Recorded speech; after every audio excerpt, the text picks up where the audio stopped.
แมวของเก๋ท่ามกลางแสงแดดอันอบอุ่นของกรุงเทพมหานคร เก๋สาวสวยผู้เปี่ยมไปด้วยรอยยิ้มสดใสกำลังนั่งอ่านหนังสือและใช้ปากกาขีดคำหรือข้อความในหนังสือที่เป็นคำหรือข้อความที่เธอชอบโดยมีแมวสีส้มขนปุยตัวอ้วนกลมที่กำลังนอนอยู่ในอ้อมกอดของเธอ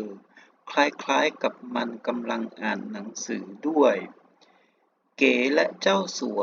เป็นเพื่อนรักกันมาตั้งแต่เจ้าสัวตัวน้อยๆ เธอพบมันหลงทางอยู่หน้าบ้านด้วยความบังเอิญ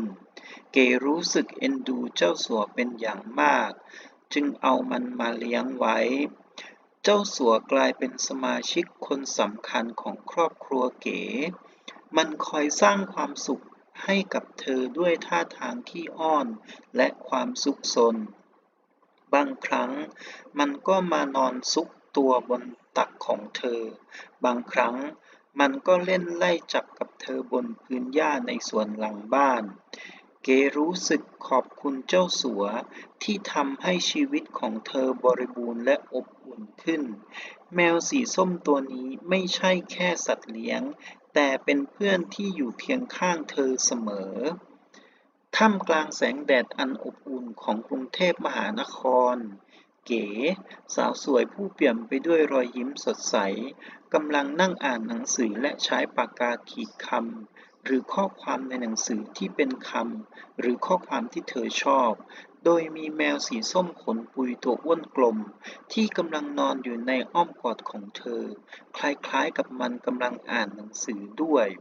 เก๋และเจ้าสัวเป็นเพื่อนรักกันมาตั้งแต่เจ้าสัวตัวน้อยๆ เธอพบมันหลงทางอยู่หน้าบ้านด้วยความบังเอิญ เก๋รู้สึกเอ็นดูเจ้าสัวเป็นอย่างมากจึงเอามันมาเลี้ยงไว้ เจ้าสัวกลายเป็นสมาชิกคนสำคัญของครอบครัวเก๋ มันคอยสร้างความสุขให้กับเธอด้วยท่าทางขี้อ้อนและความซุกซน บางครั้งมันก็มานอนซุกตัวบนตักของเธอ บางครั้งมันก็เล่นไล่จับกับเธอบนพื้นหญ้าในสวนหลังบ้าน เกรู้สึกขอบคุณเจ้าสัวที่ทำให้ชีวิตของเธอบริบูรณ์และอบอุ่นขึ้น แมวสีส้มตัวนี้ไม่ใช่แค่สัตว์เลี้ยง แต่เป็นเพื่อนแท้ที่อยู่เคียงข้างเธอเสมอ ท่ามกลางแสงแดดอันอบอุ่นของกรุงเทพมหานคร เก๋สาวสวยผู้เปี่ยมไปด้วยรอยยิ้มสดใสกำลังนั่งอ่านหนังสือและใช้ปากกาขีดคำหรือข้อความในหนังสือที่เป็นคำหรือข้อความที่เธอชอบโดยมีแมวสีส้มขนปุยตัวอ้วนกลมที่กำลังนอนอยู่ในอ้อมกอดของเธอคล้ายๆกับมันกำลังอ่านหนังสือด้วย เก๋และเจ้าสัวเป็นเพื่อนรักกันมาตั้งแต่เจ้าสัวตัวน้อยๆ เธอพบมันหลงทางอยู่หน้าบ้านด้วยความบังเอิญ เก๋รู้สึกเอ็นดูเจ้าสัวเป็นอย่างมากจึงเอามันมาเลี้ยงไว้ เจ้าสัวกลายเป็นสมาชิกคนสำคัญของครอบครัวเก๋ มันคอยสร้างความสุขให้กับเธอด้วยท่าทางขี้อ้อนและความซุกซน บางครั้งมันก็มานอนซุกตัวบนตักของเธอ บางครั้งมันก็เล่นไล่จับกับเธอบนพื้นหญ้าในสวนหลังบ้าน เกรู้สึกขอบคุณเจ้าสัวที่ทำให้ชีวิตของเธอบริบูรณ์และอบอุ่นขึ้น แมวสีส้มตัวนี้ไม่ใช่แค่สัตว์เลี้ยง แต่เป็นเพื่อนแท้ที่อยู่เคียงข้างเธอเสมอ ท่ามกลางแสงแดดอันอบอุ่นของกรุงเทพมหานคร เก๋สาวสวยผู้เปี่ยมไปด้วยรอยยิ้มสดใสกำลังนั่งอ่านหนังสือและใช้ปากกาขีดคำหรือข้อความในหนังสือที่เป็นคำหรือข้อความที่เธอชอบ โดยมีแมวสีส้มขนปุยตัวอ้วนกลมที่กำลังนอนอยู่ในอ้อมกอดของเธอคล้ายๆกับมันกำลังอ่านหนังสือด้วย เก๋และเจ้าสัวเป็นเพื่อนรักกันมาตั้งแต่เจ้าสัวตัวน้อยๆ เธอพบมันหลงทางอยู่หน้าบ้านด้วยความบังเอิญ เก๋รู้สึกเอ็นดูเจ้าสัวเป็นอย่างมากจึงเอามันมาเลี้ยงไว้ เจ้าสัวกลายเป็นสมาชิกคนสำคัญของครอบครัวเก๋ มันคอยสร้างความสุขให้กับเธอด้วยท่าทางขี้อ้อนและความซุกซน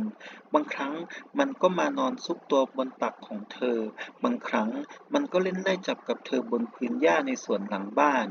เกรู้สึกขอบคุณเจ้าสัวที่ทำให้ชีวิตของเธอบริบูรณ์และอบอุ่นขึ้น แมวสีส้มตัวนี้ไม่ใช่แค่สัตว์เลี้ยง แต่เป็นเพื่อนแท้ที่อยู่เคียงข้างเธอเสมอ ท่ามกลางแสงแดดอันอบอุ่นของกรุงเทพมหานคร เก๋สาวสวยผู้เปี่ยมไปด้วยรอยยิ้มสดใสกำลังนั่งอ่านหนังสือและใช้ปากกาขีดคำหรือข้อความในหนังสือที่เป็นคำหรือข้อความที่เธอชอบโดยมีแมวสีส้มขนปุยตัวอ้วนกลมที่กำลังนอนอยู่ในอ้อมกอดของเธอคล้ายๆกับมันกำลังอ่านหนังสือด้วยเก๋และเจ้าสัวเป็นเพื่อนรักกันมาตั้งแต่เจ้าสัวตัวน้อยๆเธอพบมันหลงทางอยู่หน้าบ้านด้วยความบังเอิญเก๋รู้สึกเอ็นดูเจ้าสัวเป็นอย่างมากจึงเอามันมาเลี้ยงไว้ เจ้าสัวกลายเป็นสมาชิกคนสำคัญของครอบครัวเก๋ มันคอยสร้างความสุขให้กับเธอด้วยท่าทางขี้อ้อนและความสุขสน บางครั้งมันก็มานอนซุกตัวบนตักของเธอ บางครั้งมันก็เล่นไล่จับกับเธอบนพื้นหญ้าในสวนหลังบ้าน เกรู้สึกขอบคุณเจ้าสัวที่ทำให้ชีวิตของเธอบริบูรณ์และอบอุ่นขึ้น แมวสีส้มตัวนี้ไม่ใช่แค่สัตว์เลี้ยง แต่เป็นเพื่อนแท้ที่อยู่เคียงข้างเธอเสมอ